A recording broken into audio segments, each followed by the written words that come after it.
সাম্প্রদায়িক সহিংসতার প্রতিবাদে আওয়ামী লীগের শান্তি ও সম্প্রীতি শোভাযাত্রা অপশক্তিকে রুখে দেওয়ার আহ্বান, জড়িতদের ছাড় না দিতে প্রধানমন্ত্রীর নির্দেশ। রংপুরে সহিংসতাকারীদের শাস্তি নিশ্চিত করা হবে, ক্ষতিগ্রস্ত এলাকা পরিদর্শনে স্পিকার, মসজিদের মাইকে উস্কানিমূলক বক্তব্য দেন মুয়াজ্জিন, দাবি গ্রামবাসীর। আমরা অপেক্ষা করছি আমাদের প্রতিনিধির জন্য।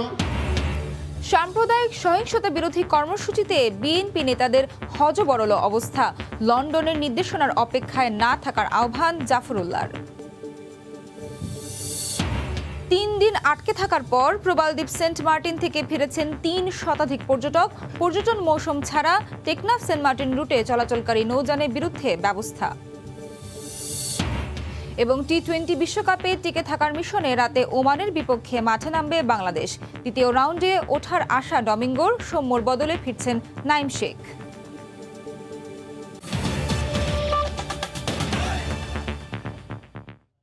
সময় সংবাদের সঙ্গে আছি আমি নাবিলা সোহার।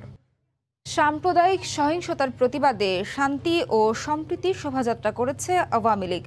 অন্তত কয়েক লাখ নেতাকর্মীকে নিয়ে শোভাযাত্রাটি বঙ্গবন্ধু অ্যাভিনিউ থেকে দোয়েল চত্বর হয়ে কেন্দ্রীয় শহীদ মিনারে গিয়ে শেষ হয়। এর আগে দলের সাধারণ সম্পাদক বলেন, সাম্প্রদায়িক অপশক্তিকে নির্মূল না করা পর্যন্ত আওয়ামী লীগ মাঠ ছাড়বে না। তিনি বলেন, দেশকে অস্থিতিশীল করতে বিএনপি সাম্প্রদায়িক অপশক্তিকে উস্কে দিচ্ছে। মিজানুর রহমান ও সালাউদ্দিন লিয়ার ক্যামেরায় দেবাশিস রায়ের রিপোর্ট। শারদীয় দুর্গোৎসবকে কেন্দ্র করে কুমিল্লা থেকে শুরু হয় সনাতন ধর্মাবলম্বীদের আবাসস্থল তথা মন্দির ভাঙচুরের বর্বর হামলার ঘটনা। সবশেষ গেল রোববার রাতে রংপুরের পীরগঞ্জেও অগ্নিসংযোগ করা হয় অন্তত 3টি হিন্দু গ্রামে। চালানো হয় মধ্যযুগীয় নির্যাতন। ধর্মকে পুঁজি করা অপশক্তি যখন দেশব্যাপী এমন ন্যাক্কারজনক ঘটনা ঘটিয়েই চলেছে, তখন এসব প্রতিহতের ডাক দিয়ে মাঠে নামল আওয়ামী লীগ।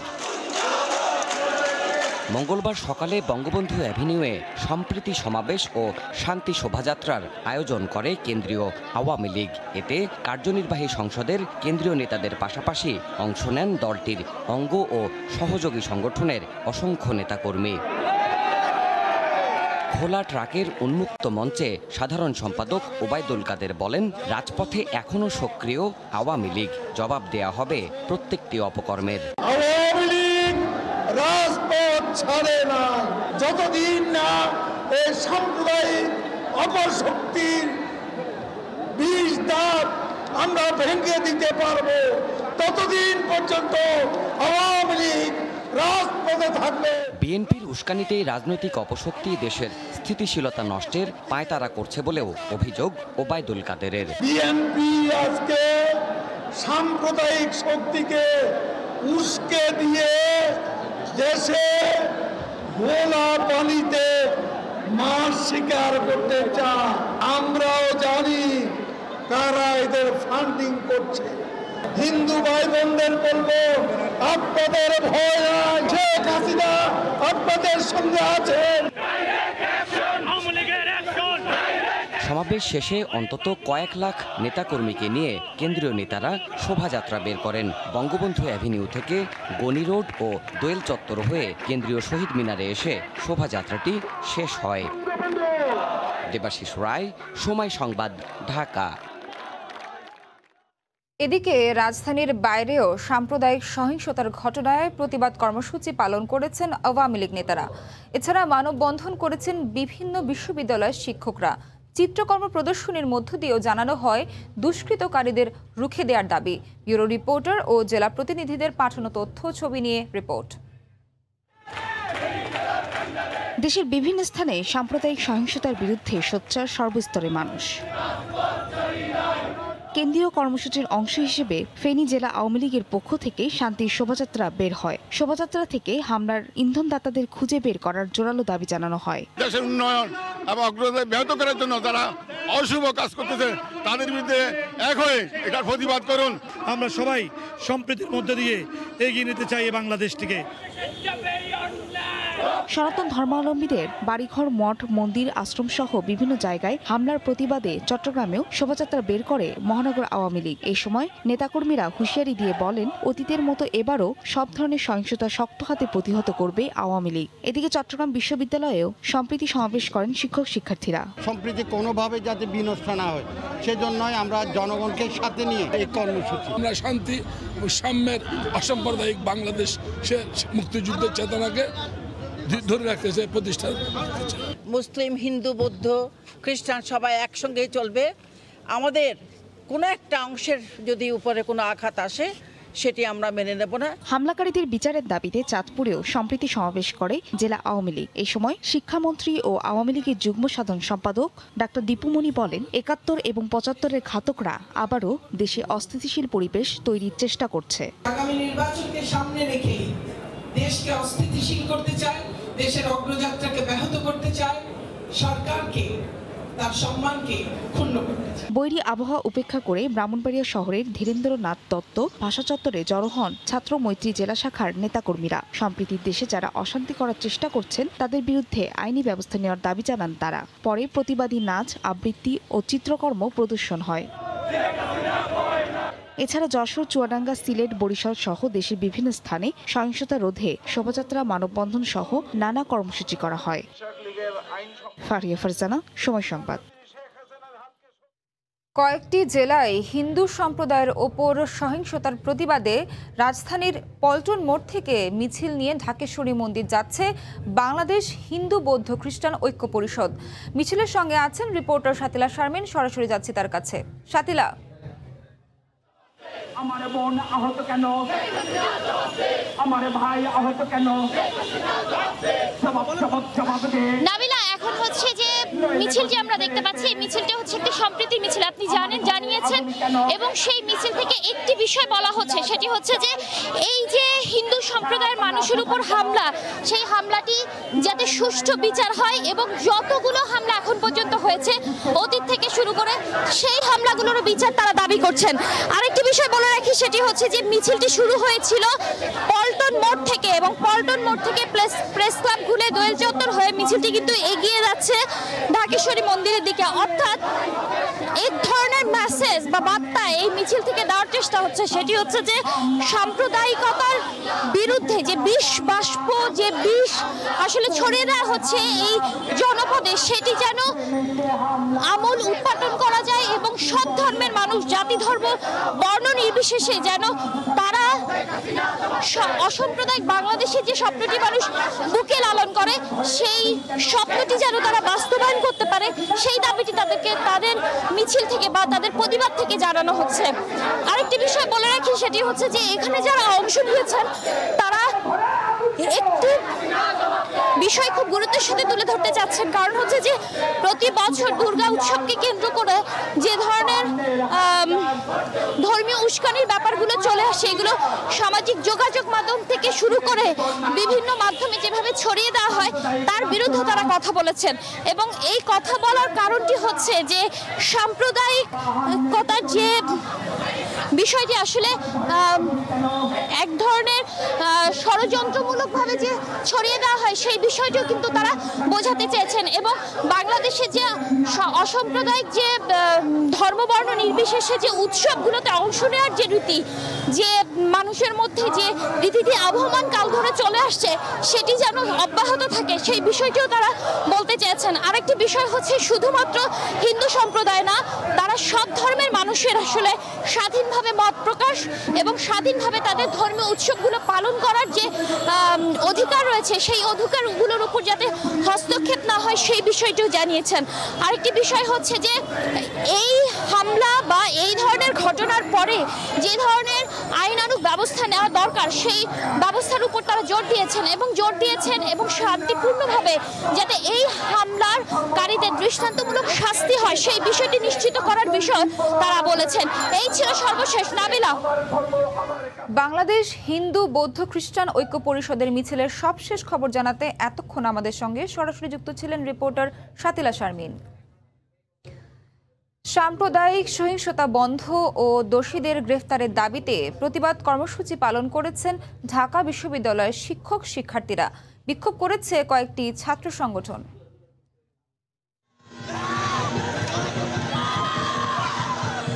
পড়ছে বাংলাদেশ, দেখতে কি পাও? এমন প্রশ্ন সামনে রেখে ঢাকা বিশ্ববিদ্যালয় শিক্ষার্থীদের সাম্প্রদায়িকতার বিরুদ্ধে ব্যতিক্রমী প্রতিবাদ। অপরাজেয় বাংলার পাদদেশে থিয়েটার অ্যান্ড পারফরমেন্স স্টাডিজ বিভাগের প্রতিবাদী পথনাটকে দেশের বিভিন্ন স্থানে সনাতন ধর্মাবলম্বীদের ওপর চালানো সহিংসতার চিত্র ফুটিয়ে তোলেন শিক্ষার্থীরা।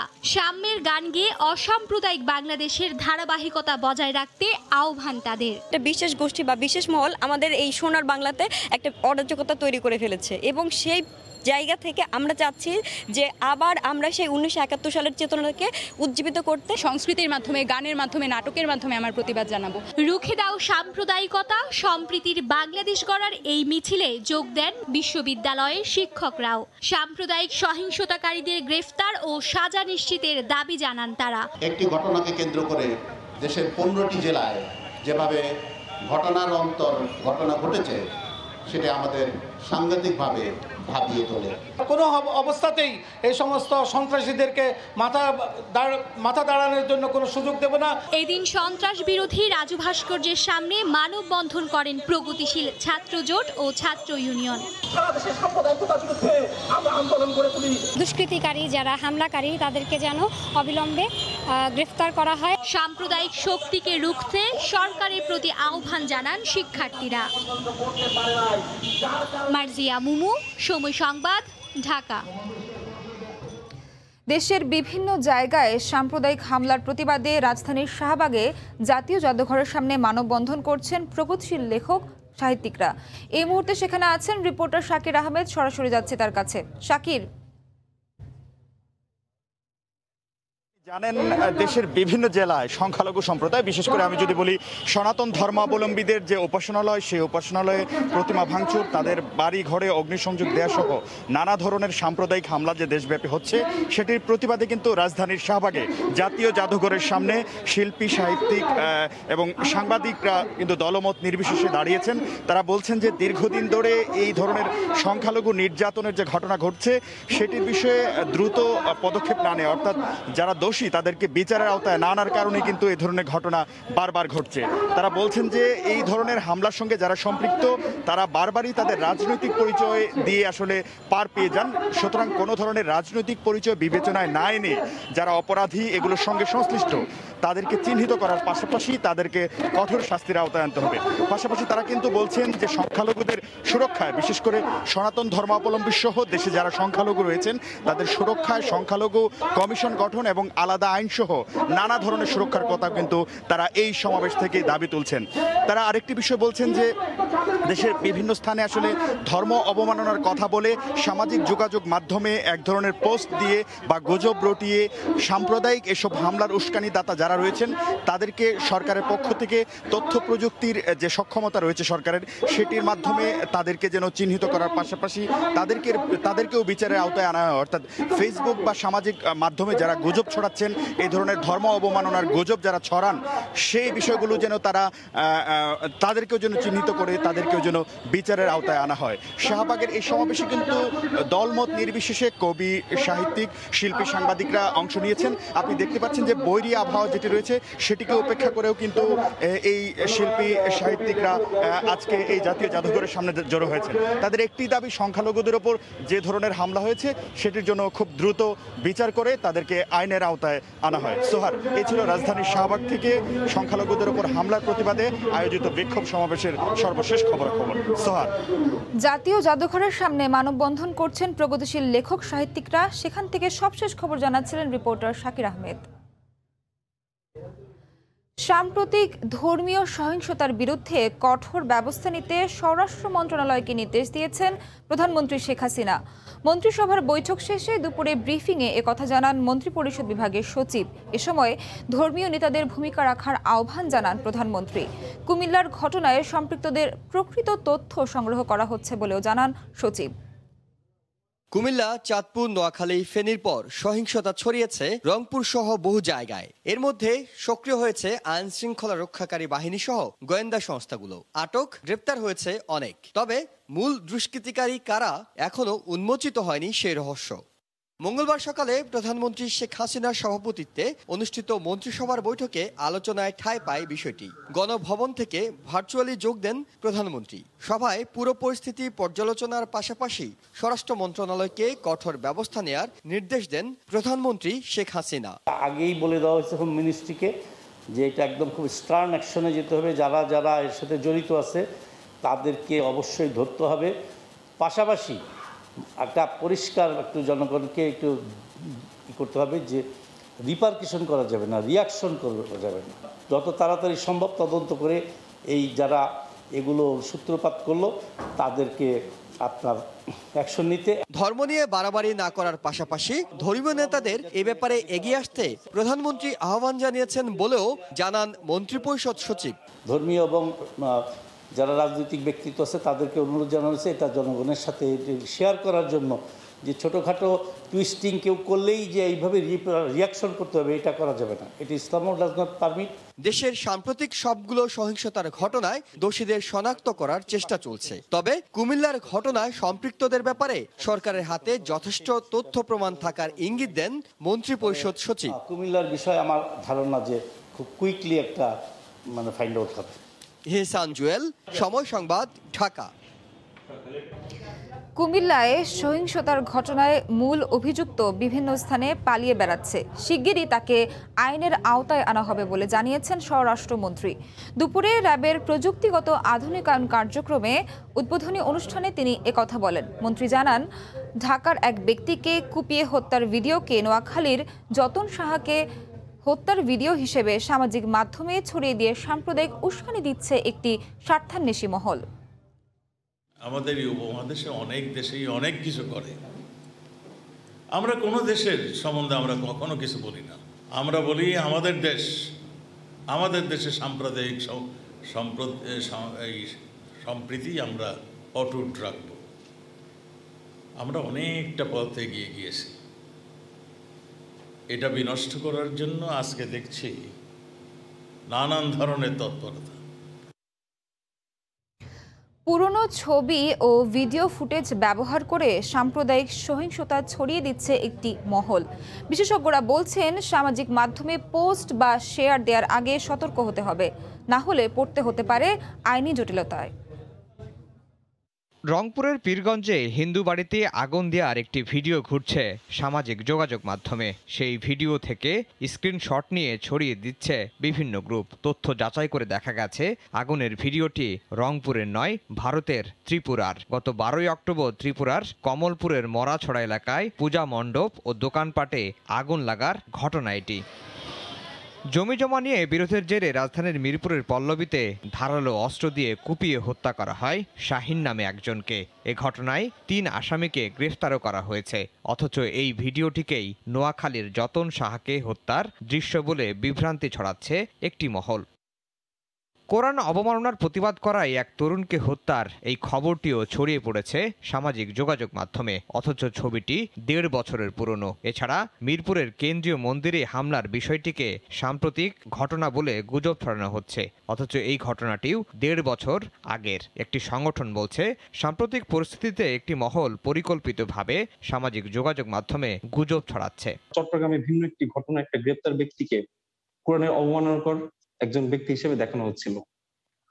এটা আমরা ধরেছি কোরআনকে বাঁচাতে গিয়ে বা কোরআনের জন্য একজন দিন ভাই মারা গেলেন বা জীবন দিলেন। কিন্তু পরবর্তীতে সেই রক্তাক্ত ছবিটি আমরা যখন গুগল রিভার্স ইমেজ সার্চে দিয়ে পরীক্ষা করলাম, আমরা দেখতে পেলাম যে সেটা আসলে ফেসবুকে পুরনো একটি ছবি। ফ্যাক্ট ওয়াচ বলছে, সত্যতা যাচাই করে সামাজিক মাধ্যমে ছবি, ভিডিও শেয়ার করার ক্ষেত্রে সতর্ক হতে হবে। এজন্য সহায়তা নিতে হবে তথ্য প্রযুক্তির। কোনো কিছু পোস্ট করার আগে, লেখার আগে অবশ্যই যাচাই বাছাই করে লেখা উচিত এবং শেয়ার করার আগে অবশ্যই চিন্তা করা উচিত কেউ কিন্তু নিয়ন্ত্রণের বাইরে না। যেই কোনো কিছু পোস্ট করতেছেন তাকে কিন্তু যে কোনো সময় ট্রেস করা যায় এবং সেও কিন্তু আইনের আওতায় আসতে পারে। রংপুরের পীরগঞ্জের সাম্প্রদায়িক সহিংসতার ঘটনায় হামলাকারীদের দৃষ্টান্তমূলক শাস্তি নিশ্চিত করা হবে বলে জানিয়েছেন স্পিকার শিরিন শারমিন চৌধুরী। দুপুরে পীরগঞ্জের মাঝিপাড়া এলাকায় ক্ষতিগ্রস্ত 28টি বাড়িঘর ও মন্দির পরিদর্শন করেন তিনি। এ সময় বিভাগীয় কমিশনার ডিআইজি সহ প্রশাসনের ঊর্ধ্বতন কর্মকর্তা এবং জেলা ও উপজেলা আওয়ামী লীগের নেতাকর্মীরা উপস্থিত ছিলেন। পরে বটেরহাট দাখিল মাদ্রাসা মাঠে স্থানীয়দের সঙ্গে মতবিনিময় করেন স্পিকার ও প্রশাসনের কর্মকর্তারা। এ সময় ক্ষতিগ্রস্ত পরিবারকে নগদ 3 লাখ টাকা এবং 100 বান্ডিল ঢেউটিন বিতরণ করেন স্পিকার। নাশকতামূলক সন্ত্রাসী কর্মকাণ্ড অগ্নিসংযোগ করার মতো সাহস তারা কোথা থেকে পায়, এটা হচ্ছে আমার সবচেয়ে বড় প্রশ্ন। এবং এই বিষয়টির প্রতি আমাদেরকে সবচেয়ে বেশি গুরুত্ব এবং মনোযোগ দিতে হবে। 28টি বাড়ি আমরা পুনর্নির্মাণ করে দেব। জেলে ভাইদের যে মৎস্যজীবী ভাইরা তাদের যে ক্ষতি হয়েছে ব্যবসা বাণিজ্যে, সেক্ষেত্রেও আমরা আর্থিক অনুদান দিয়ে তাদেরকে সহায়তা করব। বঙ্গবন্ধুর কনিষ্ঠ পুত্র শেখ রাসেলের জন্মদিন উপলক্ষে আওয়ামী লীগের আলোচনা সভায় গণভবন থেকে ভার্চুয়ালি যুক্ত হয়ে বক্তব্য রাখছেন প্রধানমন্ত্রী শেখ হাসিনা। সরাসরি যাচ্ছি সেখানে। আমি স্মরণ করি 15ই আগস্ট মনে হয় আরেকটি কারবালার ঘটনা ঘটে গেছে বাংলাদেশে। কারবালায়ও নারী শিশুকে কিন্তু হত্যা করা হয়নি, কিন্তু 15ই আগস্ট ঘাতকরা, যাদের জন্য আমার বাবা সারাজীবন সংগ্রাম করলেন, আর তাদের হাতেই তাকে জীবন দিতে হলো। আর জীবন দিতে হলো পরিবারের সকল সদস্যকে। আমার রেহানা দুর্ভাগ্য যে আমরা মাত্র 15 দিন আগে দেশ ছেড়ে চলে গিয়েছিলাম।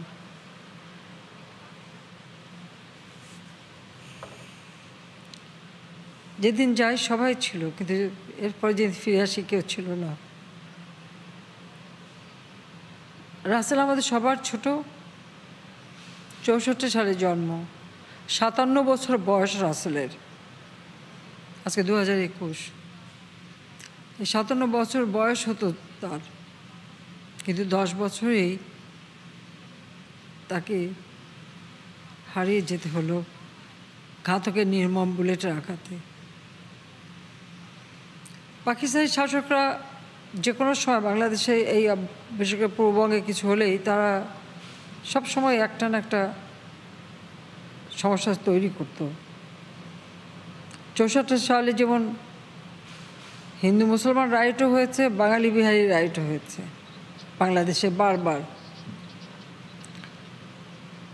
64 সালে ফাতেমা জিন্না ছিল সমগ্র বিরোধী দলের রাষ্ট্রপতি পদপ্রার্থী। আমার বাবা বঙ্গবন্ধু শেখ মুজিব সেই ফাতেমা জিন্নার নির্বাচন প্রচারণায় তখন ব্যস্ত। তিনি তখন চিটাগাং ছিলেন। রাসেল জন্ম হওয়ার সাথে সাথে আমরা তাকে ফোনে খবর দেই। সে ছোট্ট শিশুটি জন্মের পর যাকে আমি করে তুলে নিয়েছিলাম, আমার হাত ধরেই কিন্তু রাসেল হাঁটা শেখে। আমাদের 5টা ভাই বোনের আমরা ছিলাম, আমাদের 4 জনের অত্যন্ত আদরের, কিন্তু বাবার স্নেহ বঞ্চিত। 66 সালে যখন 6 দফা দিলেন, তারপরে যখন আব্বাকে অ্যারেস্ট করে নিয়ে যাওয়া হলো, সে তো তখন অবুঝ শিশু। কিন্তু যখন আব্বা মুক্তি পেয়ে ফিরে এলেন, তখন তার সেই না পাওয়ার যে ব্যথা বেদনাটা আমরা উপলব্ধি করতে পারতাম এই কারণে যে যখনই আব্বা যেখানেই বসে কাজ করুক, কারণ 32 নম্বর বাসায় লাইব্রেরিটা ছিল অফিস রুম, ওখানে বসে উনি কাজ করতেন, নেতারা আসতেন বা ড্রয়িং রুমে বসতেন। রাসেল খেলাধুলার ফাঁকে ফাঁকে কয়েক মিনিট পর পর আব্বার কাছে ছুটে যেতেন। ছুটে যেয়ে দেখতো ওর ভিতরে একটা হারাই ভয় ছিল, এই জন্য ও প্রতি মুহূর্ত ছুটে যেত। তাকে যতই আব্বা বলুক যে পড়তে যাও বা খেলতে যাও, কিন্তু সে যেতে চাইতো না, কিছুতেই ছাড়তে চাইতো না। আর আরও ছোটো থাকতে যখন আমরা কারাগারে যেতাম আব্বার সঙ্গে দেখা করতে, সেই দিনটা ছিল ওর জন্য সবথেকে কষ্টের।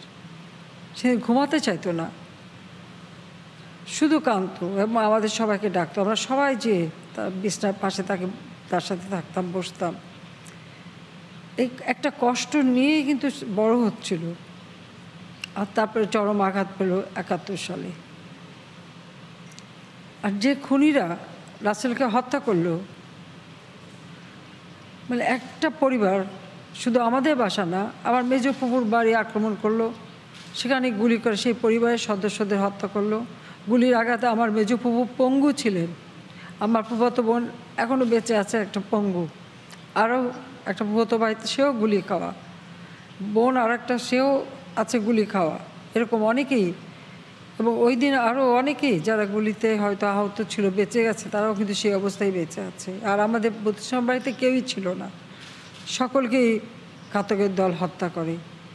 এমনকি পুলিশ অফিসার বা আমার বাবার মিলিটারি সেক্রেটারি, তাদেরকেও ছাড়েনি। কিন্তু এই হত্যার কোনো বিচার হবে না বলে আইন হয় এদেশে। আমি জানি না, সারা বিশ্বে অনেকেই কথা তুলে, মানবাধিকারের কথা তুলে, আমাকে অনেক সময় মানবাধিকার নিয়ে প্রশ্ন করে। তখন আমার মনে হয়, আমি জিজ্ঞেস করি, তাদের কি অধিকার আছে প্রশ্ন করার আমার? যেখানে আমার বাবা মা ভাইদের সবাইকে হত্যা করার পর আমি বিচার চাইতে পারিনি। আমি যখন বাংলাদেশে আসলাম, আমি কোনো মামলা করতে পারবো না, আমি বিচার চাইতে পারবো না। কারণ ইনডেমনিটি অর্ডিন্যান্স, খুনিদেরকে বিচারের হাত থেকে মুক্তি দেওয়া হয়েছে, দায় মুক্তি দেওয়া হয়েছে, এবং তাদেরকে দূতাবাসে বিভিন্ন জায়গায় চাকরি দেওয়া হয়েছে, তাদেরকে রাষ্ট্রপতির প্রার্থী হওয়ার সুযোগ দেওয়া হয়েছে, জনগণের ভোট চুরি করে পার্লামেন্টে সদস্য করা হয়েছে, তাদেরকে নানাভাবে পুরস্কৃত করা হয়েছে। এই দেশে কি অবস্থা ছিল তখন তাহলে দেশের? ৭৫-এর পর বাংলাদেশে ১৯টা কু হয়েছে। আমি জানি বিএনপির অনেক নেতা বা বিএনপিতে আগে ছিল, তারা অনেকে দাবি করে যে জিয়াউর রহমানের হাতে সেনাবাহিনী খুব নাকি ডিসিপ্লিন ছিল এবং শক্তিশালী হয়েছে। সেখানে আমার প্রশ্ন, ১৯টা কু যখন হয় একটা দেশে, অর্থাৎ ৭৫ থেকে এই ৮১, এর মধ্যেই ১৯টা কু হয়েছিল, তাহলে সেই দেশে সেনাবাহিনী শক্তিশালী থাকে, ডিসিপ্লিন থাকে, এই দাবি করে কোন মুখে? আর এ কথা বলেই বা কোন মুখে? কারণ জিয়াউর রহমান একটা সেনাবাহিনীর সদস্য হয়েও সে তো শুধু জাতির পিতার হত্যার সঙ্গে যে জড়িত তা নয়, সে তো হাজার হাজার সেনাবাহিনীর সৈনিক অফিসারদেরকে নির্মমভাবে হত্যা করেছে, বিমান বাহিনীর অফিসারদের হত্যা করেছে। এই আওয়ামী লীগের নেতা কর্মীদের দিনের পর দিন কারাগারে, ৭৫-এর পর তো সব নেতাদের কারাগারে বন্দি করে রেখেছে, তাদের উপর অমানবিক অত্যাচার করেছে, এবং এই অত্যাচার তো পরবর্তীতেও তারা করেছে। কিন্তু তাদের মধ্যে মানবতা বোধ বলে কোনো কিছুই ছিল না, এখনও নাই। কারণ ওই খুনিদের যখন আমি বিচার করলাম, তাদের বিরুদ্ধে ফাঁসির রায় হলো, এরপর ২০০১-এ যখন আমরা ক্ষমতা আসতে পারলাম না, খালেদা জিয়া কিন্তু সেই বিচার বন্ধ করে দিল। শুধু বন্ধ করে দেয়নি, সেই আসামি, তখনও তারা আসামি, কারণ তখনও তাদের বিরুদ্ধে বিচার হচ্ছে। যাদের চাকরি ছিল ফরেন মিনিস্ট্রিতে, তারা চাকরির থেকে তারা বহিষ্কৃত ছিল, খালেদা জিয়া তাদেরকে ডেকে এনে আবার চাকরিতে পুনর্বাসন করে, এমনকি প্রমোশন পর্যন্ত যায়। খায়রুজ্জামানকে সে প্রমোশনও দিয়েছিল এবং পরবর্তীতে মালয়েশিয়াতে পাঠিয়ে দিল রাষ্ট্রদূত করে। খুনি পাশা মারা গিয়েছিল, মৃত্যুর পর তাকে প্রমোশন দেওয়া হয়। খালেদা জিয়ার এই খুনিদের প্রতি তার এই যে পক্ষপাতিত্ব, এটার কারণটা কি? কারণটা খুব স্পষ্ট। কারণ খুনি মোস্তাকের সাথে জিয়াউর রহমান সম্পূর্ণভাবে এই খুনের সাথে জড়িত ছিল। এই রাসেলকে সর্বশেষে হত্যা করা হয়। বলা হয়েছিল ওই ছোট্টটুকু যেন বাঁচে না। এই নির্দেশটা কে দিয়েছিল, কারা দিয়েছিল? সব শেষে, সব থেকে এটাই কষ্টের, যে সব শেষে রাসেলকে ভাই, এদিকে চাচার লাশ, ওদিকে কামালের লাশ, আব্বার লাশ, মায়ের লাশ সব মারিয়ে উপরে নিয়ে তাকে সবার শেষে নির্মমভাবে হত্যা করে। অথচ রাসেল ছোটোবেলা থেকে, আমি বলবো, এত সহজ সরল একটা শিশু, যার কোনো দাবি ছিল না। তার জীবনে স্বপ্ন ছিল সে আর্মি অফিসার হবে। টুঙ্গিপাড়ায় ছোটো ছোটো শিশুদের নিয়ে সে বাহিনী গঠন করে তাদেরকে ট্রেনিং করাতো, তাদের জন্য কাপড় চোপড় কিনে দিতে হতো আমার মার। আমি ৮১ সালে ফিরে এসে সে মার স্টিলের আলমারির ভিতরে অনেকগুলি কাপড় চোপড় পাই, জামা পাই, যে জামা সবসময় মা কিনে জমিয়ে রাখতো, কারণ রাসেল ওই ছোট্ট গরিব বাচ্চাদের নিয়ে আসতো, তাদেরকে কাপড় দিতে হবে। এবং ব্যারেট করার পর তাদেরকে পুরস্কার হিসেবে তখনকার দিনে 1 টাকার অনেক দাম ছিল। আমার চাচা একদম নতুন নোটের বান্ডিল ওর হাতে দিত, সে সবাইকে 1 করে টাকা পুরস্কার দিত যে তোমরা চকলেট কিনে খাও। তো সেই রাসেল তাকে সবার শেষে নির্মমভাবে হত্যা করল। যখন থেকে যখন বিরোধী দলে ছিলাম তখনও চেষ্টা করেছি, এখনও চেষ্টা করি এদেশের শিশুরা তাদের লেখাপড়া, তাদের চিকিৎসা ব্যবস্থা, তার জন্য নিয়মিত স্কুলে যেতে পারে। আজকে যেমন আমরা ডিজিটাল বাংলাদেশ করেছি, কাজে সেই ডিজিটাল বাংলাদেশ সেটা তৈরি করার জন্য তাদেরকে প্রস্তুত করা, তাদেরকে ট্রেনিং দেওয়ার সব রকম ব্যবস্থা আমরা করে দিচ্ছি। শিশুর নিরাপত্তার ব্যবস্থা, শিশু অধিকার আইন তো জাতির পিতা 1974 সালে করে দিয়ে গেছেন। প্রাথমিক শিক্ষাটাকে অবৈতনিক করে দিয়ে গেছেন, বাধ্যতামূলক করে দিয়ে গেছেন। কাজে আমার বাবার আদর্শ নিয়েই আমরা এগিয়ে যাচ্ছি যে আমাদের এদেশের শিশুরা যেন আর এই নির্মমতার শিকার না হয়। কিন্তু দুর্ভাগ্য আমাদের, এখনও আমরা দেখি সেই নির্মমতা, এখনও মাঝে মাঝে দেখি এবং পরবর্তীতেও আমরা দেখেছি, কিন্তু এটা যেন না হয়। কারণ দেখেছি আগুন দিয়ে পুড়িয়ে কিভাবে হত্যা করা হচ্ছে জ্যান্ত মানুষগুলিকে, শিশুকে পর্যন্ত। এই খালেদা জিয়া সরকারই তো এই খালেদা জিয়া বিরোধী দলে থাকতে অগ্নি সন্ত্রাস করে চলন্ত বাসে আগুন দিয়ে পুড়িয়েছে। বাপ দেখেছে নিজের চোখের সামনে সন্তান আগুনে পুড়ে মারা যাচ্ছে। সেই রকম নিষ্ঠুর ঘটনা তো বাংলাদেশে ঘটেছে। এটাই হচ্ছে সবথেকে দুর্ভাগ্য এই বাংলাদেশের। আমি এটুকুই চাইব যে এখানে মানবতার প্রশ্ন যারা তোলে তারা যেন এই ঘটনাগুলি ভালোভাবে দেখে যে বাংলাদেশে কী ঘটতো। কিন্তু আমরা সরকার আসার পর থেকে আমাদের প্রচেষ্টা যে কোনো শিশু রাস্তায় ঘুরে বেড়াবে না, টোকাই থাকবে না, তাদের জন্য একটা ঠিকানা থাকে, তারা যেন একটু ভালোভাবে বসবাস করতে পারে।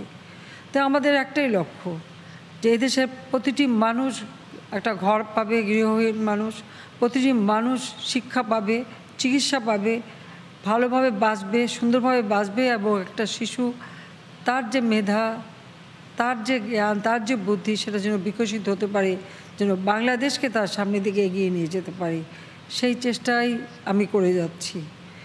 কারণ এত রক্তক্ষয়, এত কিছু বাংলাদেশে ঘটে গেছে যে আর যেন এই ধরনের ঘটনা না ঘটে।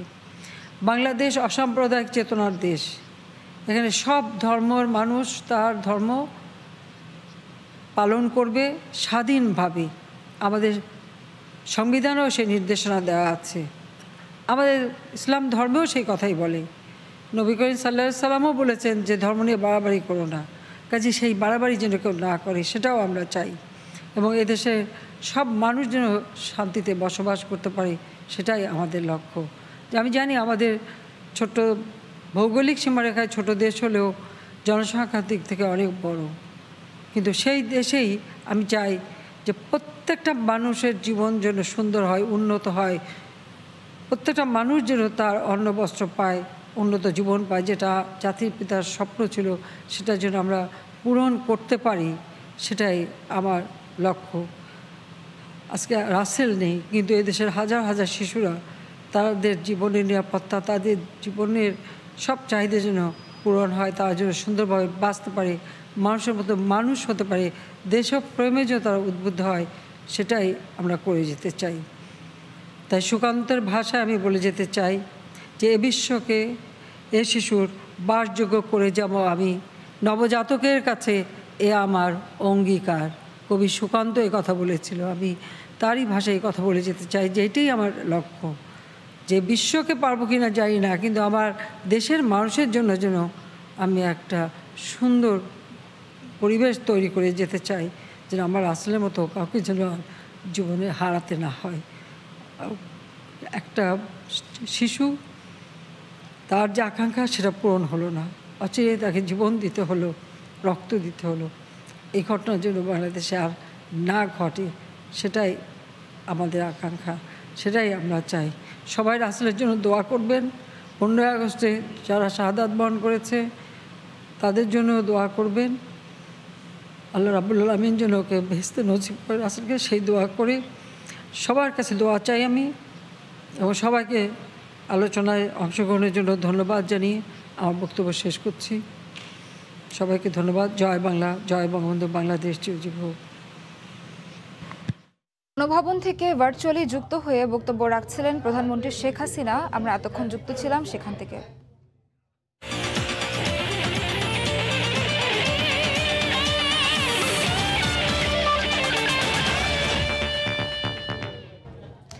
টি-20 বিশ্বকাপের খবর।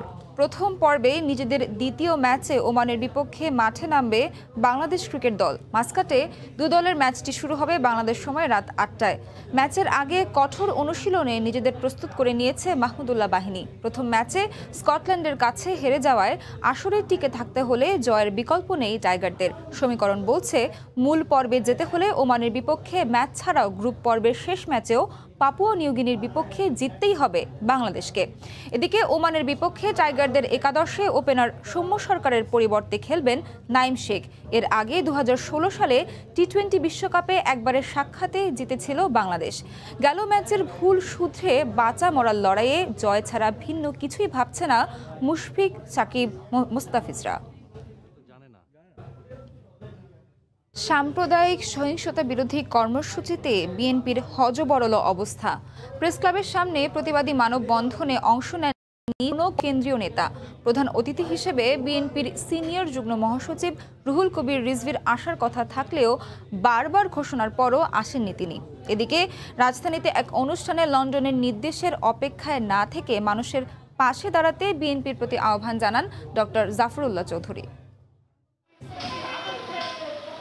সাম্প্রতিক ইস্যু নিয়ে রাজধানীর জাতীয় প্রেস ক্লাবের সামনে প্রতিবাদী মানববন্ধনের আয়োজন করে গণমঞ্চ নামে একটি সংগঠন।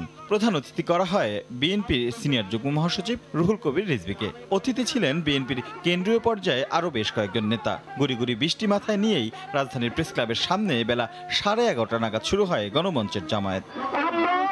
একে একে দলের বেশ কয়েকটি অঙ্গ সহযোগী সংগঠনের নেতাকর্মীরা বক্তব্য দেন সাম্প্রদায়িক সম্প্রীতি বিনষ্টের পায়তারা নিয়ে। কথা বলেন তত্ত্বাবধায়ক সরকার আর নির্বাচন কমিশন নিয়েও, কিন্তু দেখা নেই প্রধান অতিথির। এরই মাঝে বারবার ঘোষণা দেয়া হয় প্রধান অতিথি কিছুক্ষণের মধ্যেই বক্তব্য দিবেন, তবে 1 ঘন্টা পেরিয়ে গেলেও দেখা মেলে না তার। পরে মহানগর নেতা আব্দুল সালামের বক্তব্য শেষ করে এক পর্যায়ে ঘোষণা দেন আসবেন না রিজভী আহমেদ। শেষ হয় আয়োজন। কোথায় আটকে আছে খবর মামুন ভাই যাইছে, সেই লক্ষ্যে এগিয়ে যাবেন। আমরা অপেক্ষা করছি আমাদের রুহুল কবির রিজভির জন্য। আজকের এই সভা আমি এখানে সমাপ্তি ঘোষণা করছি। আপনাদের সবাইকে ধন্যবাদ। এদিকে সকালে নয়াপল্টনে বিএনপির কেন্দ্রীয় কার্যালয়ে এক আলোচনায় বিএনপি স্থায়ী কমিটির সদস্য মির্জা আব্বাস সরকারের বিরুদ্ধে নানা অভিযোগ তুলে ধরেন। এই দেশটাকে উচ্ছন্ন দেওয়ার জন্য আজকে এরা এই দৃষ্টি অন্যদিকে দেওয়ার জন্য আজকে সাম্প্রদায়িক দাঙ্গা সৃষ্টি করছে। ধানমন্ডিতে গণস্বাস্থ্য কেন্দ্রে এক সংবাদ সম্মেলনে ডাক্তার জাফরুল্লাহ চৌধুরী বিএনপিকে উদ্দেশ্য করে বলেন, লন্ডনের নির্দেশের অপেক্ষায় না থেকে বিএনপিকে মানুষের পাশে দাঁড়াতে হবে। লন্ডনের কবে ঘন্টা বাজবে সেটা লক্ষ্য না করে প্রতিটি জায়গায় তাদেরকে যাওয়ার জন্য আমি আহ্বান করছি। মানুষের আবেগ অনুভূতি বুঝে সেই অনুযায়ী আন্দোলন গড়ে তোলারও আহ্বান জানান তিনি। আপনারা যদি রাস্তায় দাঁড়ান। রাশেদ লিমন, সময় সংবাদ, Dhaka. Kai Aluminium. Better is now the best. দুর্যোগপূর্ণ আবহাওয়ায় 3 দিন আটকে থাকার পর প্রবাল দ্বীপ সেন্ট মার্টিন থেকে টেকনাফে ফিরেছেন 3 শতাধিক পর্যটক। দুপুরে তারা টেকনাফে পৌঁছান। আটকে পড়া পর্যটকরা অবৈধভাবে ছোট ছোট নৌযানে করে সেন্ট মার্টিন গিয়েছিলেন। অবৈধ নৌযানের বিরুদ্ধে ব্যবস্থা নেওয়ার কথা জানিয়েছে প্রশাসন। আরও জানাচ্ছেন সুজাউদ্দিন রুবেল। বৈরী আবহাওয়া কেটেছে, তাই 3 দিন ধরে সেন্ট মার্টিনে আটকে পড়া পর্যটকরা দ্বীপ ছেড়েছেন। মঙ্গলবার সকাল 8টায় সেন্ট মার্টিন জেটি থেকে কাঠের ট্রলারে করে টেকনাফের উদ্দেশ্যে রওনা হন তারা। গেল কদিন দুর্যোগপূর্ণ আবহাওয়ার কারণে টেকনাফ সেন্ট মার্টিন রুটে নৌযান চলাচল বন্ধ থাকায় দ্বীপে আটকা পড়ে 3 শতাধিক পর্যটক। তারা সবাই ট্রলারে করেই সেন্ট মার্টিন ভ্রমণে গিয়েছিলেন। টেকনাফ সেন্ট মার্টিন নৌ রুটে এখনও পর্যটকবাহী জাহাজ চলাচল শুরু না হলেও কাঠের ট্রলার ও স্পিড বোটে করে কিছু কিছু পর্যটক ঝুঁকি নিয়ে সেন্ট মার্টিন ভ্রমণে যান। কিন্তু দুর্যোগপূর্ণ আবহাওয়ার কারণে যারা দ্বীপে আটকা পড়েছিলেন তারাই নিজ উদ্যোগে ট্রলারে করে টেকনাফে ফিরেছেন। 3 দিন আমরা বন্দী ছিলাম সেন্ট মার্টিনে। আবহাওয়ার কাছে নথি স্বীকার করেছিলাম, তাও এখন যদি ফিরতে পারছি জেনে ভালো লাগছে। নির্দিষ্ট পরিমাণ যে যাত্রী নেওয়ার কথা তার চেয়ে অধিক যাত্রী এখানে ট্রলারে বহন করা হয়েছে। পরিস্থিতি কিছুটা স্বাভাবিক হলে মঙ্গলবার সকালে ট্রলার চলাচলের অনুমতি দেয় প্রশাসন। এরপর 10টি ট্রলারে করে পর্যটকরা নিরাপদে টেকনাফ ফিরেছেন। 10টা ট্রলারের মাধ্যমে 215 জন মতো পর্যটক ভাইরা এখানে টেকনাফে ভালো মতো পৌঁছে গেছে। উপজেলা প্রশাসন জানিয়েছে টেকনাফ সেন্ট মার্টিন নৌ রুটে চলাচলকারী অবৈধ নৌযানের বিরুদ্ধে ব্যবস্থা নেওয়া হবে। সেন্ট মার্টিনে যাতায়াতের জন্য যে অবৈধভাবে যেসব নৌযান চলাচল করে আমরা তাদের বিরুদ্ধে ব্যবস্থা নিয়েছি। আমরা তাদেরকে জানিয়েছি এর আগে এবং তাদের চলাচল বন্ধ আছে। যদি কেউ অবৈধভাবে চালায় তাদের বিরুদ্ধে আইনগত ব্যবস্থা নেওয়া হবে। পর্যটন মৌসুমে টেকনাফ সেন্ট মার্টিন রুটে 5 মাস ধরে যাতায়াত করে 60টির বেশি পর্যটকবাহী জাহাজ। তবে এই নৌ রুটে এখনও জাহাজ চলাচলের অনুমতি দেয়নি প্রশাসন। সুজাউদ্দিন রুবেল, সময় সংবাদ, কক্সবাজার। আসছে ডিসেম্বরের মধ্যেই দেশের 5 থেকে 6 কোটি মানুষকে করোনার টিকা দেওয়া হবে বলে জানিয়েছেন প্রধানমন্ত্রীর বেসরকারি শিল্প ও বিনিয়োগ উপদেষ্টা সালমান এফ রহমান। তিনি বলেন, দেশের সব মানুষের জন্য টিকা নিশ্চিতে এই কার্যক্রমের পুরোটাই সরকার নিজের হাতে রেখেছে। সকালে রাজধানীর আগারগাঁওয়ে বিডা কার্যালয়ে কলকারখানা ও প্রতিষ্ঠান পরিদর্শন কর্মকর্তাদের প্রশিক্ষণ কর্মশালার উদ্বোধনী অনুষ্ঠানে একথা বলেন তিনি। এ সময় করোনা মোকাবেলায় ভারত যুক্তরাষ্ট্রের চেয়েও বাংলাদেশ সফল দাবি করে উপদেষ্টা বলেন, অযথাই সমালোচনা হয়েছে দেশ বিদেশে। অনুষ্ঠানে বিনিয়োগ পরিস্থিতির নাজুক অবস্থা নিয়ে উদ্বেগ প্রকাশ করে তিনি বলেন, বিনিয়োগকারীদের সবচেয়ে বেশি অভিযোগ রাজুকের বিরুদ্ধে। সংসদেও কিন্তু বিরোধী দলের অনেক সমালোচনা শুনতে হয়েছে।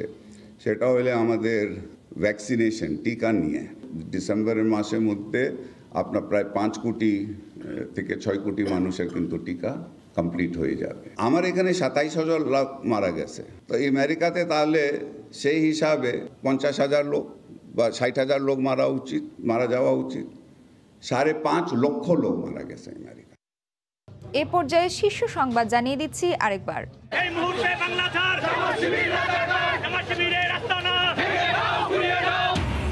সাম্প্রদায়িক সহিংসতার প্রতিবাদে আওয়ামী লীগের শান্তি ও সম্প্রীতি শোভাযাত্রা অপশক্তিকে রুখে দেওয়ার আহ্বান, জড়িতদের ছাড় না দিতে প্রধানমন্ত্রীর নির্দেশ। রংপুরে সহিংসতাকারীদের শাস্তি নিশ্চিত করা হবে, ক্ষতিগ্রস্ত এলাকা পরিদর্শনে স্পিকার। মসজিদের মাইকে উস্কানিমূলক বক্তব্য দেন মুয়াজ্জিন, দাবি গ্রামবাসীর। আমরা অপেক্ষা করছি আমাদের ন্যূনতম রিজিকের জন্য। সাম্প্রদায়িক সহিংসতা বিরোধী কর্মসূচিতে বিএনপি নেতাদের হযবরল অবস্থা, লন্ডনের নির্দেশনার অপেক্ষায় না থাকার আহ্বান জাফরুল্লাহর। এ ছিল এখনকার মতো, সঙ্গে থাকুন সময়ের।